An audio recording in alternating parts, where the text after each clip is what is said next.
Bon, bref. Bon, Guénaël, allez. Oui, oui, dis-moi. C'est à moi? Et oui. C'est tous les jours comme ça.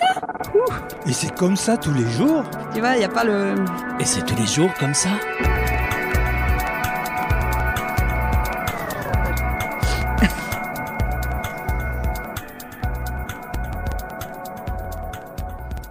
Faudra faire d'autres débats, je crois. Voilà. Voilà, ça marche. Sur ceux des États-Unis, on va voyager un petit peu. On va voyager un petit peu dans les îles. On va partir en Indonésie, à Bali. Oh oui. Ça, oui. Ah oui, là, tu vas nous le calmer. Ça va mieux là, hein, Michel. Mais en Son plus, pays. Bali, c'est magnifique en plus. C'est magnifique. Si et, vous avez l'occasion, allez-y. et je vous parle d'un reportage qui a été diffusé donc ce 27 janvier dernier, hein, le lundi 27 janvier exactement. Je vais vous parler d'une émission et on va fêter un joyeux anniversaire à L'Œil et la Main. Une émission qui fête ses 25 ans, qui est diffusée sur France 5, donc quasiment juste après la création de la chaîne. La date de première diffusion d'ailleurs remonte au 17 décembre 1994. Elle fait partie d'une des émissions télé les plus anciennes qui existent à l'heure actuelle. Et pour fêter ses 25 ans, donc, alors d'abord, je vais quand même vous expliquer pour ceux qui connaissent pas, parce que moi je connaissais pas. Je sais que certains membres de l'équipe connaissaient déjà. J'ai ouais, bonne idée.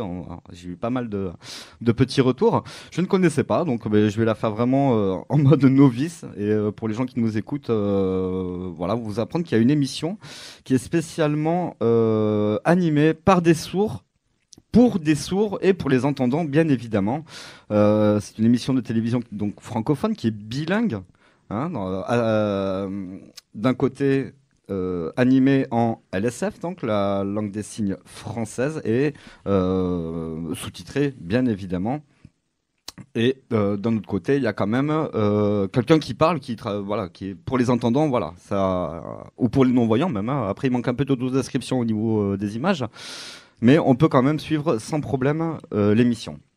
Donc elle est diffusée chaque lundi à 10h15 donc sur France 5, sauf le premier lundi de chaque mois, donc 3 lundis par mois. Et elle est rediffusée le samedi aux alentours de 23h50 également sur France 5. Alors ça fait un petit peu tard, mais pour des gens comme moi qui travaillent toute la semaine, des fois c'est quand même pas mal. Moi là ce que j'ai fait pour le coup pour regarder l'émission, c'est que je l'ai enregistré aussi. Il y a beaucoup de box qui ont la possibilité d'enregistrer les émissions. Vous pouvez aussi passer par cette solution. Voilà, donc seule collection documentaire en LSF.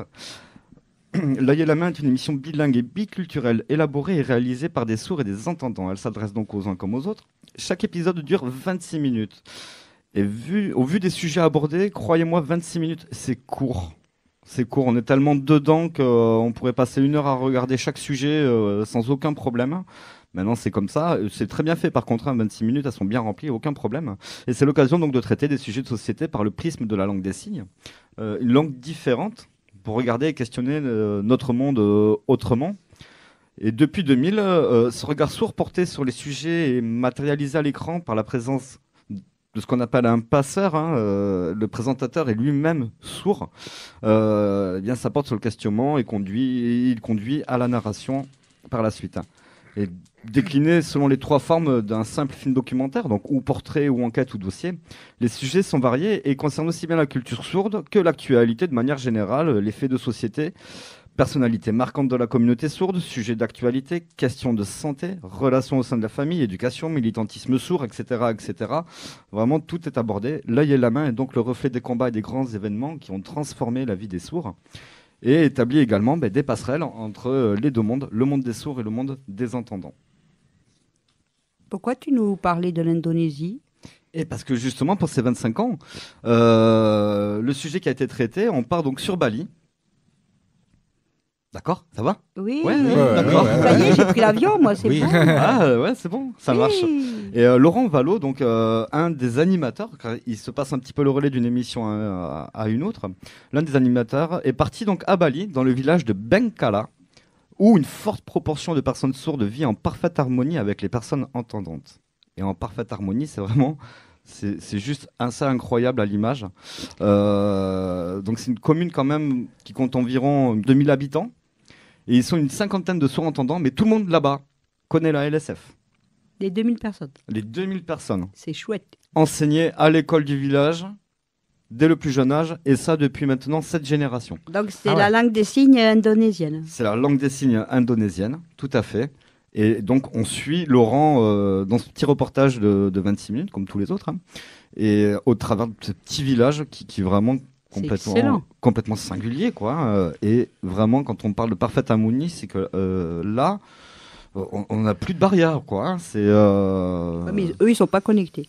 Non, mais enfin, si, entre eux, c'est ça qui est quand même fou. La magie, elle est là. Entre eux, ils sont vraiment connectés. Tout le monde parle en langage des signes, que ça soit les sourds ou voilà, qui peuvent parler normalement, qui entendent normalement. Tu peux aller faire tes courses à l'épicerie du coin ou parler au maraîcher du coin en LSF. Le gars, il te répond en LSF, quoi. Ni plus ni moins.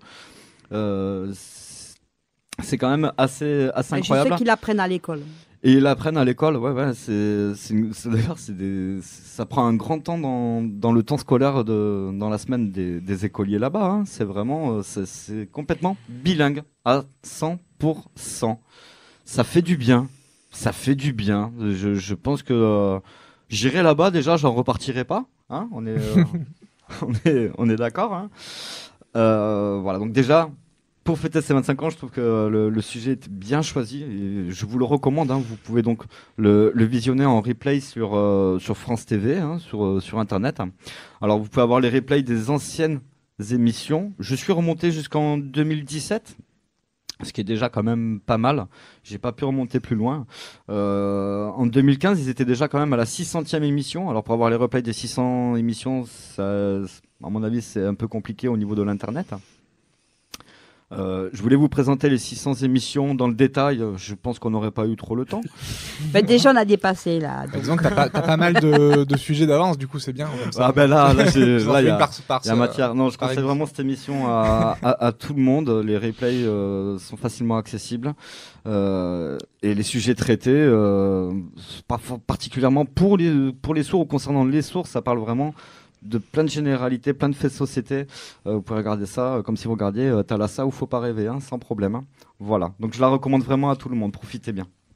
Ben, merci beaucoup pour cette présentation. Effectivement, ça a l'air effectivement très intéressant, surtout si c'est doublé entre guillemets vocalisé aussi. C'est vocalisé aussi, hein, tout à fait. Donc ça peut être tout à fait intéressant effectivement. Ce qui manquerait, je te dis, c'est ce petit côté audio description que vous avez quand vous allez voir votre film au cinéma, avec quelqu'un qui est un peu parce que les décors à Bali sont juste magnifiques, quoi. Oui, donc c'est vrai qu'il manquerait peut-être un peu. Après, dans les reportages, c'est quand même assez rare d'avoir de l'audio description, donc à la limite, ça peut passer. Il faut voir, faudra que je teste. Voilà.